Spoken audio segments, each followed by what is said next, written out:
ఎంత కష్టం ఉందా అంటే ఎంత కష్టం ఉంది. 3000 మంది సంఘములకు చేర్చబడాలంటే దాని వెనకమాల ఎంత కష్టం ఉంది, దాని వెనకమాల ఎంత కన్నీళ్ళు ఉంది, దీని వెనకమాల ఎవరున్నారు, అసలు ఎవరున్నారో మనకు తెలియాలి. అప్పుడు ఎంతమంది చేర్చబడ్డారో, ఎలాగో చేర్చబడ్డారో మనకు అర్థమవుతుంది. ప్రియమైనటువంటి వారలారా, దేవునికి మహిమ కలుగునగాక. అదే అపోస్తల కార్యములు కాస్త ముందుకు మనం వెళ్ళగలిగితే 2వ అధ్యాయములో ప్రారంభం నుంచి కొన్ని మాటలు మనం చదువుకుందాం.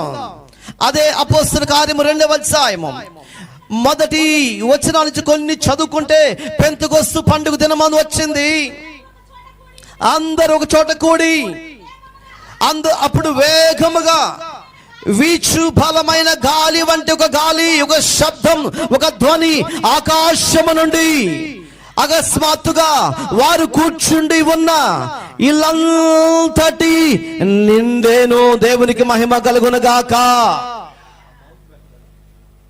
ఇల్లంతా నిండిపోయిందండి. ఇంతకి ఇక్కడ కూర్చునేది ఎవరంట, 120 మంది భక్తి కలిగిన స్త్రీలు, భక్తి కలిగిన క్రైస్తవ సంఘం ఒక మేడగదిలోకి వచ్చారండి. దేవునికి మహిమ కలుగునుగాక. ఎంతమంది అండి?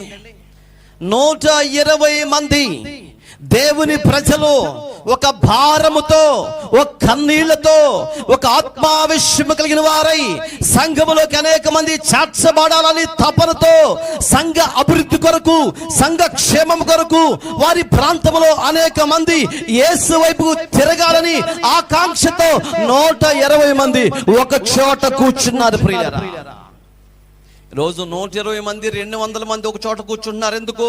ఎవరైనా లోన్ ఇస్తారంటే అక్కడ కూర్చుంటారు, ఉచితంగా ఏమైనా వస్తాయి అంటే కూర్చుంటారు, వాటి కోసం కూర్చుంటున్నారు. కానీ 120 మంది ఉపవాసం ఉండి భక్తి చేయాలనే నినాదముతో సంఘము కొరకు, సంఘ క్షేమాభివృద్ధి కొరకు ప్రయాసపడే వ్యక్తులు కనబడడం లేదు. వారే సంఘానికి కావాలి. హల్లెలూయా. దేశానికి పంట పండించడానికి ఎవరు కావాలి? రైతు కావాలి. అందుకే దేశానికి రైతు ఎన్నెముక అన్నారు. రైతు ఎన్నెముకైతే సంఘానికి, సంఘములో ఉన్న విశ్వాసులు ఎన్నెముకలు. ప్రియులారా, మూల స్తంభాలు, మూల కంబిలు, నగురునకై చక్కబడినటువంటి ఒక అపురూపమైన కమ్మిలని బైబిల్ సెలవిస్తుంది. ఎవరంటే ఈరోజు వాక్యం వింటున్న నిన్ను ఆ జాబితాలో నా దేవుడు చేర్చాడు. దేవునికి మహిమ కలుగునుగాక. సంఘ క్షేమాభివృద్ధి పాత్ర వహించే వారిలో నీ పేరు కూడా రాయబడి ఉండుట క్షేమం, సంతోషం, వారిలో నీ పేరు రాయబడి ఉంది. ప్రియులారా, అందుకే ఇప్పటి వరకు నీవు ఉన్నావు. లేకపోతే నీ పేరు గోడ మీద ఉండేది. ఎప్పుడు నీ పేరు గోడ మీద రాయబడి ఉండేది. ప్రియరా, ఎందుకంటే నువ్వు ఇక్కడ ఉన్నది సంఘ క్షేమాభివృద్ధిలో ఒక పాత్రగా, ఒక మూల కంబిగా నా దేవుడిని ఏర్పరచుకున్నాడు, నా దేవుడిని ఎన్నుకున్నాడు. ఆ పాత్ర వహించవలసినటువంటి సమయంలోకి మనం వచ్చాం. 120 మంది ఒకే స్థలంలోకి వచ్చారు. వారిలో యేసుక్రీస్తు ప్రభు వారి యొక్క తల్లి కూడా వచ్చింది. ప్రియరా, 120 మంది ఒక స్థలంలోకి వచ్చి వారిలో ఉన్న భారం, వారిలో ఉన్నటువంటి ఆత్మావేశం ఏంటంటే వారి అవస్థతుల కొరకు ప్రార్థన చేయలేదు, వారికి ఉన్న ఇబ్బందుల కొరకు ప్రార్థన చేయలేదు, వారికి ఉన్నటువంటి సమస్యల కొరకు ప్రార్థన చేయలేదు. ప్రియులారా, ఉపవాస ప్రార్థనలు కొన్ని ప్రార్థనలు జరిగేటప్పుడు అందరూ ప్రార్థనకు వస్తారు. ప్రార్థన చేసుకుందాం అనుకున్నప్పుడు సహజంగా ప్రతి ఒక్కరూ నా కుటుంబాన్ని దీవించయ్యా, నా పిల్లలు దీవించయ్యా అని చెప్పి ఎక్కువ మన కుటుంబం మీద ఫోకస్ పెడతాం, మన పిల్లల మీద ఫోకస్ పెడతాం, మనకున్న పరిస్థితుల గురించి మనం ఆలోచన చేస్తూ ఉంటాం. కానీ ఇక్కడ ఉన్నటువంటి సంఘం, ఈ 120 మంది వారి గురించి వారు ఆలోచన చేయలేదు, వారి కొరకు వాళ్ళు ప్రార్థన చేసుకోలేదు. ప్రియరా, వాళ్ళు చేసిన ప్రార్థన అంటే సంఘ క్షేమాభివృద్ధి కొరకు ప్రార్థన చేశారు. దేవునికి మహిమ కలుగునుగాక. సంఘ అభివృద్ధి కొరకు ప్రార్థన చేశారు. ఓ ప్రియ సహోదరుడా, ఓ ప్రియ సహోదరుడి, దేవుని వాక్యం వింటున్నటువంటి నీవు, నేను, మనందరం ఎప్పుడు సంఘానికి వెళ్ళినా అది ఏ ప్రార్థన అయినా పర్వాలేదు, కానీ సంఘం అంతా అత్యాశక్తి కలిగి ప్రభు సన్నిధిలో సంఘ క్షేమాభివృద్ధి కొరకు ప్రార్థన చేస్తే అనేక మంది చేర్చబడతారు. దానికి నిదర్శనం ఇక్కడ మనం చదువుతున్నటువంటి వారు 120 మంది కూర్చొని ప్రార్థన చేస్తున్నప్పుడు, వాళ్ళు అంగలారుస్తూ ఉన్నప్పుడు, వారి ప్రార్థన చూస్తున్న దేవుడు, వాళ్ళ అంగలార్పును విన్నటువంటి దేవుడు వారి మీద కనికరపడి వారి మీద కనికరపడి వారి మీద కంట అకస్మాత్తుగా అందరూ ఆలోచన చేస్తుండగా, అందరూ ప్రార్థన చేస్తుండగా, అందరూ ఎదురు చూస్తుండగా, ఇదిగో పరలోకము చేల్చబడి పరలోకములో సింహాసనాసీనుడైన దేవుని సన్నిధి నుంచి అగ్ని బయలుదేరాది, అభిషేకం బయలుదేరింది. అభిషేకం రగులుకుంటూ వారున్న స్థలమంతా దిగొచ్చేసింది. ఎప్పుడైతే దిగొచ్చిందో నింపబడటం ప్రారంభించారు ప్రియులారా. అందరూ నింపబడ్డారు. ఎలా నింపబడ్డారంటే శక్తి చేత నింపబడ్డారు, ఆత్మతో నింపబడ్డారు. అన్య భాషలు మాట్లాడటం ప్రారంభించారు. చెప్పసఖ్యము కాని మూలుగులతో దేవుని స్తుతించడం ప్రారంభించారండి. హల్లెలూయా, హల్లెలూయా. నీలాంటి నాలుంటి వాళ్ళైతే సంఘాలు కట్టబడవు ప్రియులారా. స్పందన లేని, ఆసక్తి లేని క్రైస్తవం మృతం, చచ్చిపోయిన వాళ్ళ కింద లెక్క. ప్రతి క్రైస్తవుడికి కదిలింపు ఉండాలి, ప్రతి క్రైస్తవుడు మెలకుతో ఉండాలి, ప్రతి క్రైస్తవుడు ఆత్మవశుడై ఉండాలి, ప్రతి క్రైస్తవుడు తగలబడిపోతూ ఉండాలి, ప్రతి క్రైస్తవుని గుండె మంటలు మండుతూ ఉండాలి. లోకంలో నువ్వు ఎలా ఉన్నా పర్వాలేదు, కానీ దేవుని సన్నిధికి వచ్చినప్పుడు అగ్ని చేత నింపబడుతూ ఉండాలి. అదే ప్రభు కోరుకుంటున్నాడు. ఎప్పుడు దేవుడు ఆత్మ తాకాలని ఎదురు చూస్తుంది. వారందరూ అగ్ని చేత నింపబడ్డారండి. అన్య భాషలు మాట్లాడడం ప్రారంభించారు. దేవునికి మహిమ కలుగును గాక. అది ఎలా వచ్చింది తెలుసా? అకస్మాత్తుగా ఆకాశము తెరవబడి ఆకాశములో నుంచి అగ్ని వాళ్ళ మీదకి దిగి వచ్చింది. అంటే మనకు అర్థమవుతుంది, దేవుని ఆత్మ ఎవరినైతే తాకిద్దో వాళ్ళు మౌనంగా ఉంటారా? ఎలా ఉంటారంట? దేవుని ఆత్మ తాకుతున్నప్పుడు వాళ్ళు ఎలా ఉంటారు? బైబిల్ చెప్తున్న మాట. వారందరూ ఏం జరిగిందో చూద్దాం. ఇప్పుడు నీ కేటగిరీ ఏంటో కూడా అర్థమైంది. ఇక్కడ వాక్యం వింటున్నటువంటి మన కేటగిరీ ఏంటో కూడా మనకు అర్థమైంది. వాక్యాన్ని చూద్దాం.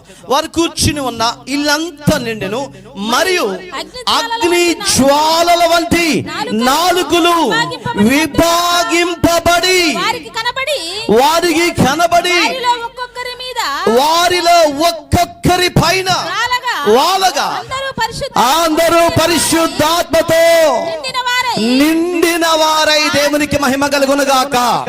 హల్లెలూయా. జాగ్రత్తగా వినండి. ఆకాశము తెరవబడి ఆకాశం నుంచి ఒక అగ్ని అలాగూ బయలుదేరిందండి. అలాగూ బయలుదేరి ఈ 120 మంది కూర్చున్న స్థలం దగ్గరకు వచ్చి ఇది శాఖలుగా చీలిపోయిందంట. అగ్ని జ్వాలలు ఏమైపోయినాయండి? శాఖలుగా చీలిపోయింది. ఇప్పుడు చెప్పండి, ఎన్ని శాఖలుగా చీలింది? ఒక అగ్ని ఎన్ని శాఖలుగా చీలింది చెప్పండి? 120 శాఖలుగా చీలింది. హల్లెలూయా. 120 శాఖలుగా వచ్చిన అగ్ని వారి దగ్గరకు వచ్చి శాఖలుగా చీలుట వారు చూశారు. వాళ్ళు చూస్తుండగానే శాఖలుగా చీలి అగ్ని ఒక్కొక్కరిని అందరిని తాకుతూ ఉంటే అందరూ నింపబడ్డారు. అందరూ పరిశుద్ధాత్మ శక్తి చేత నింపబడ్డారు ప్రియులరా. నింపబడినప్పుడు ఏం జరిగింది? అందరూ పరిశుద్ధాత్మతో నింపబడిన వారై ఆత్మ వారికి వాక్శక్తి అనుగ్రహించిన కొలది అన్య భాషలు మాట్లాడడం ప్రారంభించారు. దేవునికి మహిమ కలుగును గాక. ఇప్పుడు చెప్పండి, ఆత్మ వారి మీదకి దిగొచ్చినప్పుడు ఏం మాట్లాడారంట? అన్య భాషలు మాట్లాడారు. ఈరోజు ఇక్కడ కూర్చున్నటువంటి నీవు, దేవుని వాక్యం వింటున్నటువంటి నీవు అన్య భాషలు మాట్లాడలేకపోతున్నావంటే, నోరు తెరిచి ప్రభుని స్తుతించలేకపోతున్నావంటే, చప్పలు కొట్టి దేవుని స్తుతించలేకపోతున్నావంటే దేవుని ఆత్మ నిన్ను తాకటం లేదని క్లియర్గా మనకు అర్థమైపోతుంది. క్లియర్గా మనకు అర్థమవుతుంది. అంటే దేవుని వాక్యం ఏ హృదయాన్ని అయితే తాకిద్దో ఆ హృదయం మౌనంగా ఉండదు. ఒక చోట ఒక పూరిల్లు ఉంది, పూరిల్లు కాలిపోతుంది. ఆ ఇంట్లో ఉన్నటువంటి వ్యక్తి ప్రశాంతంగా వచ్చి రోడ్డు మీద కూర్చొని ఇలా కూర్చొని అబ్బా భలే కాలుతుంది అంటాడండి. మీరు ఎలా అంటున్నారు? భలే కాలుతుందే, కాలితే కాలిపోయిందిలే, దరిద్రం వెళ్ళిపోయింది, మనం ఇంకో కొత్త ఇల్లు కట్టుకోవచ్చు అనుకోవటం ఎవరని అంటారండి? ఏం చేస్తారండి? పిచ్చిగా కేకలు పెడతారు. అయ్యో రండి, కాపాడండి. పెద్ద పెద్ద కేకలు వేస్తారు. ఆ ఇంట్లో ఏ ఆస్తి లేకపోయినా పెద్ద కేకలు వేస్తారు. ఎందుకంటే తనకున్నటువంటి ఒక్క ఇల్లు కాలిపోతుందని. అంటే మంటలు వచ్చినప్పుడు మనిషి తెలియకుండానే కేకలు వేయటం ప్రారంభిస్తాడు. ఇప్పుడు మనకు అర్థమవుతుంది, దేవుని వాక్యం నీకు అందించబడుతున్నప్పుడు, దేవుని వాక్యం వింటున్నప్పుడు, పరిశుద్ధాత్మ దేవుడు మన మధ్యలో సంచరిస్తున్నప్పుడు మాట్లాడకుండా ఉంటున్నామంటే దాని అర్థం ఏంటంటే ఆత్మ, దేవుని ఆత్మ కలిగినటువంటి వ్యక్తులుగా మనం ఉండటం లేదని అర్థం. నిజంగా దేవుని ఆత్మ మనలో ఉంటే మన ఎవరు ఆపలేరండి. దేవునికి మహిమ కలుగును గాక. హల్లెలూయా.